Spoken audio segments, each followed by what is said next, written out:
All right, welcome to the first official vlog. It's another beautiful day in Japan. It's supposed to be only a high of 69 today. Today, I'm sure as you could tell by the title, is an extremely special day for me because I get my hands on one of my dream bikes. I'm really tired right now. I woke up like 15 minutes ago and it is currently 9 in the morning. And I should be taking delivery of this bike anywhere from 9 to 12. That's what my guy said to me. So I bought this bike like two and a half weeks ago off of auction. I have been like kind of bouncing off the walls, like waiting to be able to get my hands on this. And I'm super stoked by it. I really can't wait to like actually have this bike. And I already have a lot of plans for it, but we will get into that later. And I'll tap back in with you guys once the bike gets here. The bike's gonna be here in 10 minutes. Oh, dude, I'm super excited. I got the plate for it, I got the paperwork for it. I'm super excited. I can't wait to see this thing next to the R7. Well, the truck's here. Hi.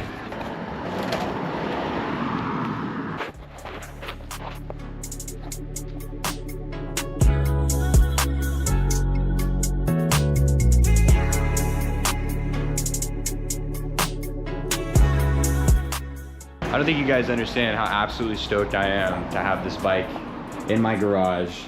I mean, it looks really good.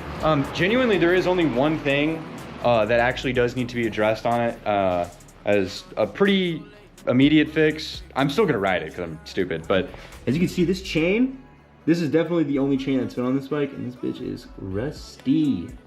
So I gotta order that. I gotta order the chain kit. I don't have any of the stuff I used to have to fix my bike. I gotta order all that stuff, and then hopefully we can have this all done and addressed maybe by the early next week.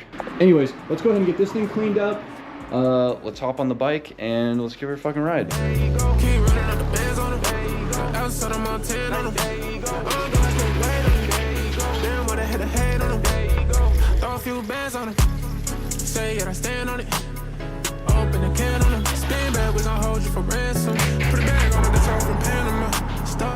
It warmed up a lot more than I thought it was going to, but let's get to the ride. All right, we're joined by Wise on his MT-07. It's a nice bike, dude. That shit looks super clean. But yeah, dude, let's get on this bike and then give it a ride.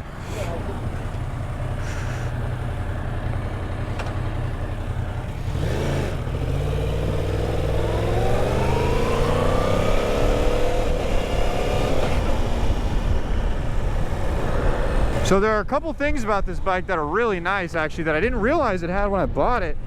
This thing's got a quick shifter on it. This thing's got a stabilizer under the ram air intake. And this is the first time I've ever rode with a quick shifter before. It's like super nice. I do really enjoy it. I think it is only a half quick shifter, so it's only a quick shifter up.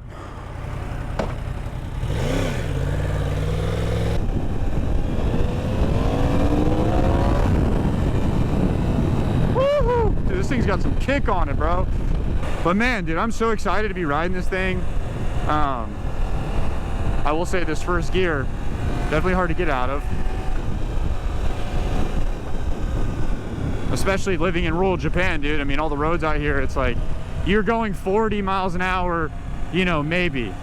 This is a scary fucking bike though, that's for damn sure.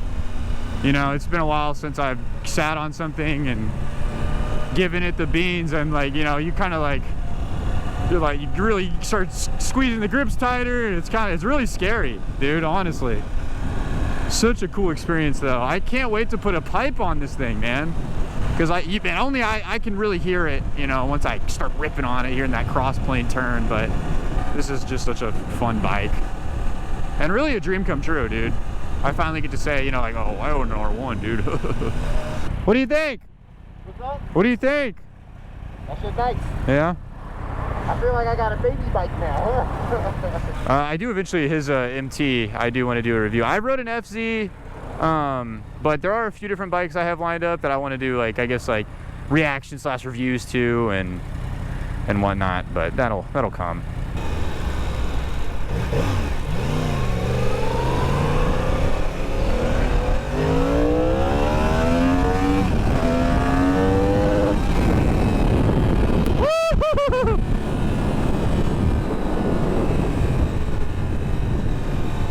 I hope you guys can hear that crossplane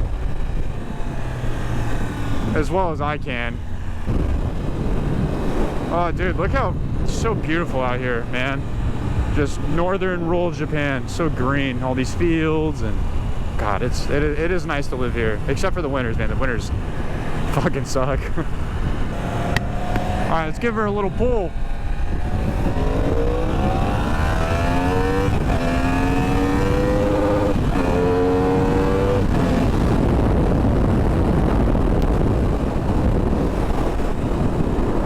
Man, to get into like a full tuck on this thing, like, oh, that's a fucking kind of a, it's definitely a lot harder than it is. It's because these clip-ons are so much lower. Like getting into a full tuck.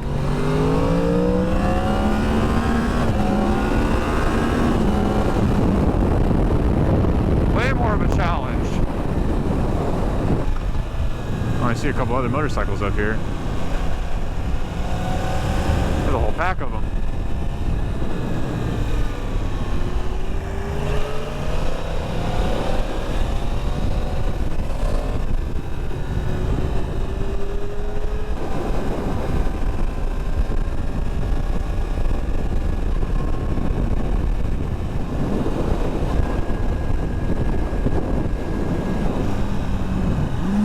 Oh, it sounds nice.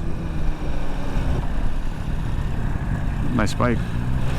Yeah, a lot of people right here, man, they ride pretty slow, pretty casual. It's not like the States, man. You get into a group of homeboys and everybody start doing wheelies and doing all these, start hauling ass, doing all these crazy ass shit. Like, it's very tame here, man. Very respectful culture.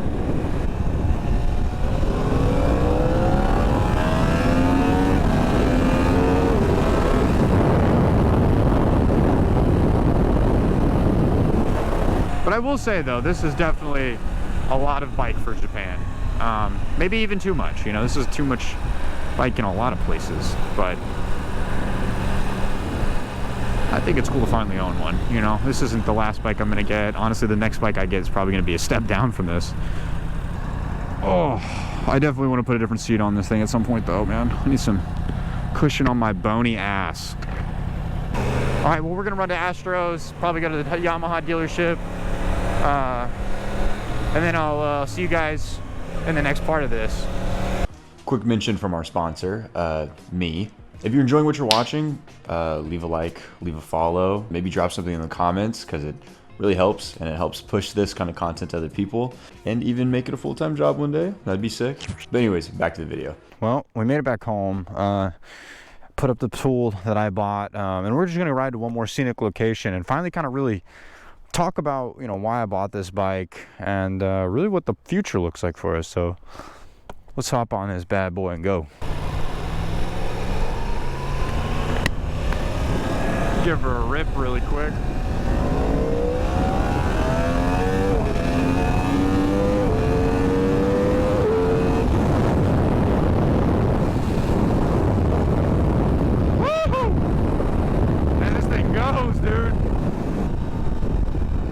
I could hear my exhaust though, man. I can't wait to throw something on here.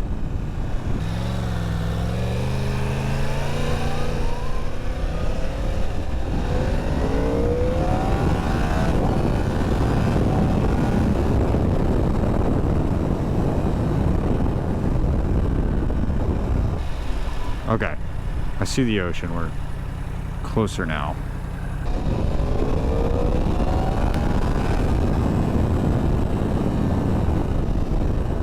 Let's go see if we can find somewhere cool to park up. This looks like it'd be a good spot right here.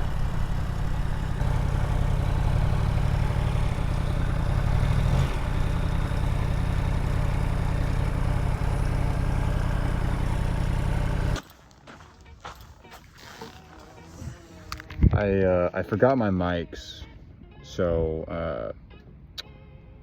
I'm just gonna have to use the phone. So bear with me. I just wanted to talk a little bit more in depth about why I bought this motorcycle. Ever since I started riding, the R1 has been like my dream bike. Like, this is my favorite leader bike by looks. The engine, I love the cross plane. I mean, ever since I saw it for the first time, heard it for the first time, I just fell in love with it. I just love the way this thing sounds. So I actually got my favorite year model of this bike. This is a 2017. And I wanted the 2015 to, I think it's the 2020. I think that those 5 years is when they had this look before they gave it the facelift. And I just prefer this over the facelift and the second one. I don't like the wings. I don't really care for it. They've grown on me a little bit, but bikes that weren't made with wings and are given wings always look terrible in my mind. Like, this is good, this is bad, and that's just the truth.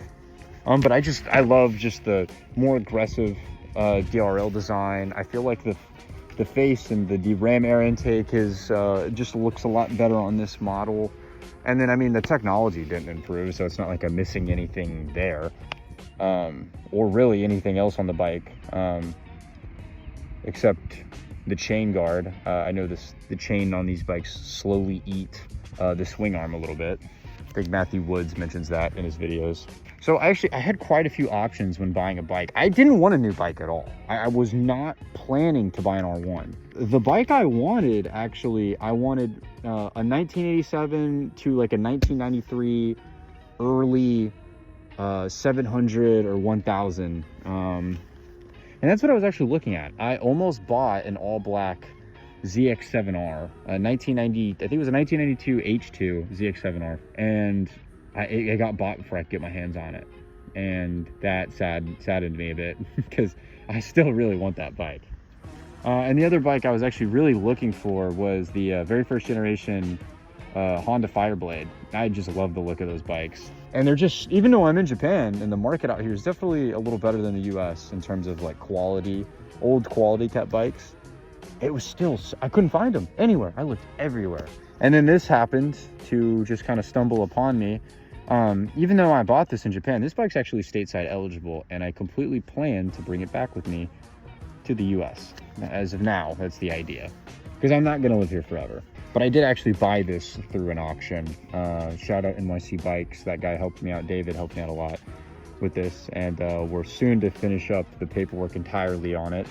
But yeah, man, this thing came across my page, and I just saw an opportunity and jumped at it. I would like to say this, I don't think this is going to be the only bike I buy while I'm here. I am definitely looking to take something home with me. I still am, my mind is still pretty set on getting a bike from the late 80s and early 90s here. I originally just wanted to buy something that was from like the golden era of Japanese motorcycle manufacturing, and it just didn't happen that way. So if something comes across my page or an opportunity presents itself to buy a classic, I think I'm going to bite the bullet on it. But anyways, I want to thank you guys for, if you made it to this point of the video, I want to thank you for sticking around and watching and enjoying my first experience like owning and really getting to ride a 1000 for the first time, especially in a beautiful country like this. But I'm probably going to wrap the video up here. I don't intend for this to be only a motorcycle channel. It is just going to primarily be a motorcycle channel. But hopefully soon, I'd like to be putting out, 2 or 3 videos a week, but enough of that. I mean, we'll talk more about that in another video. But anyways, I appreciate you guys watching. Peace. Fucked up down bad, but I'm okay. Told the gang I'll be down for the long way. Fake nigga cut them off like a buffet. 100,000 on me, okay. Too fast in the bench, hit the brakes. I been on this shit, you too late. Roll it up 3 grams to the face. Get hot in the high rise, this shit amazing.